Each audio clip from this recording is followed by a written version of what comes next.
Hi friends, welcome to relax recipes. இன்றைக்கி ராமநாதபுரம் கீழக்கரையில் ரொம்பவே ஃபேமஸான ஒரு இனிப்பு வகை தொதல் எப்படி செய்கிறதுன்னு தான் பார்க்க போகிறோம்.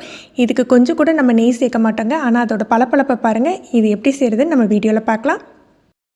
இன்றைக்கி பிகினர் கூட செஞ்சு பார்க்குற மாதிரி குறைஞ்ச அளவில் தான் செய்ய போகிறோம். ஒரு அரை முறி தேங்காய் எடுத்துக்கோங்க. நல்ல பெரிய தேங்காயில் அரை முறி அளவுக்கு எடுத்துக்கிறோம். தேங்காய் அப்படி இருக்கணும்னா நல்ல முத்தின தேங்காவாக இருக்கணும். அப்போ தான் அதில் இருந்து உங்களுக்கு தேங்காய் எண்ணெய் பிரிஞ்சு அல்வாக்கு டேஸ்ட்டு கொடுக்கும். அரை முறி தேங்காய் பாலுக்கு நம்ம 200 கிராம் அளவுக்கு கருப்பட்டியும் நல்ல நாட்டு சர்க்கரையோ அல்லது நல்ல டார்க்கான வெல்லமும் துருவி எடுத்துக்கோங்க. இதை ஹாட் வாட்டர் விட்டு கரைச்சி எடுத்துக்கலாம். 200 கிராம் அப்படிங்கிறதுக்கு நல்ல மிதமான இனிப்பாக இருக்கும். உங்களுக்கு இனிப்பு தூக்கலாக வேணும்னா நீங்கள் 1/4 கிலோ கூட எடுத்துக்கலாம். தனி கருப்பட்டிலையும் செய்யலாம். நான் இன்றைக்கி கருப்பட்டியும் நாட்டு சர்க்கரையும் கலந்து எடுத்துருக்கேன். தேங்காய் நீங்கள் 2-3 தடவை அரைச்சி பால் எடுத்துக்கலாம். கடைசி பால் வர்ற வரைக்கும் அந்த பால் வெளிரி போகும் பாருங்கள், அது வரைக்கும் நீங்கள் தண்ணி சேர்த்து பால் எடுத்துக்கோங்க. கட்டியான பாலாக தான் இருக்கணும்லாம் கட்டாயம் இல்லை. பெரிய தேங்காய் அரை முறியிலேருந்து பால் எடுத்து வச்சுருந்தோம் பார்த்தீங்களா, இதில் 100 கிராம் அளவுக்கு அரிசி மாவு, நான் கடைகளில் ரெடிமேடாக கிடைக்கிற அரிசி மாவு தான் சேர்த்துக்கிறேன். நீங்கள் வீட்டில் உள்ள அரிசி மாவு கூட சேர்த்துக்கலாம். ஒரு சிட்டிகை போல் உப்பு, அப்புறம் நம்ம இலக்கி வச்சுருக்கோம் பாருங்கள் கருப்பட்டி, அதையும் சேர்த்துக்கணும். கருப்பட்டியை இலக்கிறது நம்ம இலக்கி எடுத்துக்கிட்டால் போதும், பாகுபதம்லாம் எதுவுமே தேவையில்லை. இதெல்லாம் சேர்த்து நல்லா மிக்ஸ் பண்ணி விட்டுக்கலாம். தொதல் பார்த்திங்கன்னா ஸ்ரீலங்காலேயே ரொம்ப ஃபேமஸான ஒரு ஸ்வீட் தாங்க. ரெண்டுக்குமே கொஞ்சம் அளவுகளும் வேறுபடும், கொஞ்சம் பொருட்களும் நம்ம சேர்க்குற பொருட்களும் வேறுபடும். ஸ்ரீலங்கன் ரெசிபி ஆல்ரெடி நம்ம சேனலில் போட்டிருக்கோம். இப்போ இதில் 1 டேபிள் ஸ்பூன் அளவுக்கு நைலான் ஜவ்வரிசி இதையும் சேர்த்துக்கணும்.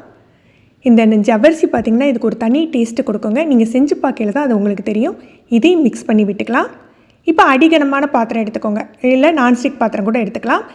நம்ம கரைச்சி வச்சுருக்கிறத சேர்க்கறதுக்கு முன்னால் நல்லா மிக்ஸ் பண்ணி விட்டுக்கணும். நம்ம அரிசி மாவு சேர்த்துருக்கோம் பார்த்திங்களா, அடியில் போய் தங்கும்.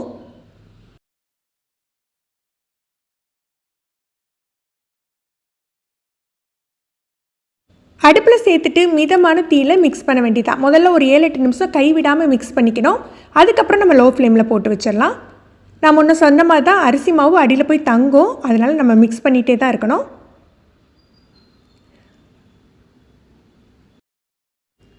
ஒரு 8 நிமிஷம் தான் ஆயிருக்கு, அதுக்குள்ளே கட்டி ஆகிட்டு பாருங்கள். இது சட்டுன்னு கட்டி ஆகிடும், ஆனால் பதம் கிடைக்கிறதுக்கு குறைஞ்சது அரை மணி நேரம் ஆகும். இந்த பதம் வந்த பிறகு நம்ம கைவிடாமல் கிண்டிகிட்டு இருக்கணும் இல்லை, அப்படியே நீங்கள் லோ டு மீடியம் ஃப்ளேமில் போட்டுட்டு நடுவில் மிக்ஸ் பண்ணி விட்டுக்கலாம். இந்த ஸ்டேஜில் டேஸ்ட் பண்ணி பார்த்துட்டு உங்களுக்கு இனிப்பு எக்ஸ்ட்ரா தேவைப்பட்டதுன்னா கொஞ்சம் கருப்பட்டி பாகோ இல்லை சர்க்கரை பாகோ சேர்த்துக்கலாம். சீனி சேர்க்க வேண்டாம். உடைச்ச முந்திரி பருப்பு உங்களுக்கு தேவையான அளவு சேர்த்துக்கோங்க. ஒரு 15 நிமிஷம் கழித்து சேர்த்துக்கலாம்.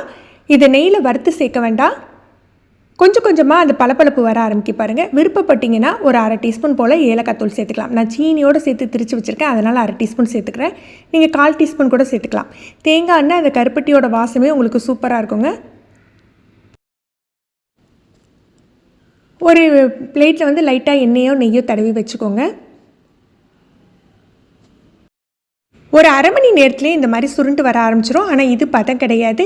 இன்னும் ஒரு 5-10 நிமிஷம் குறைஞ்ச தீயிலே போட்டு வைக்கணும். ஓரங்கள்லேருந்து தேங்காய் லைட்டாக பிரிஞ்சு வர ஆரம்பிக்கும்.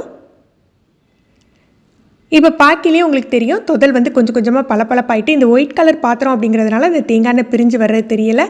ஆனால் நீங்கள் தொதலை பார்த்தாலே தெரியும் அந்த தேங்காய் எண்ணெய் நுரைச்சிட்டு வரும். இது கரெக்டான பதம். உங்களுக்கு அடுப்பை அணைச்சிட்டு இது கிட்டத்தட்ட 40 நிமிஷம் ஆச்சு.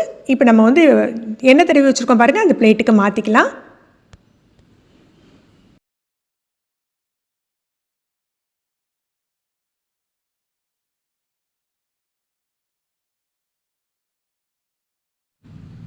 நல்லா பரத்தி விட்டுட்டு ஆற வச்சு நம்ம பீஸ் போட்டுக்கலாம். இது சூடாக சாப்பிட்றத விட நல்லா ஆறிட்டு துண்டு போட்டு சாப்பிட்டிங்கன்னா நல்ல ஒரு டேஸ்ட்டு கிடைக்குங்க. அந்த தேங்காய் எண்ணெய் ஃப்ளேவர் வாசம் ஃபுல்லாக இறங்கி சாப்பிட்றதுக்கு ரொம்ப டேஸ்ட்டாக இருக்கும்.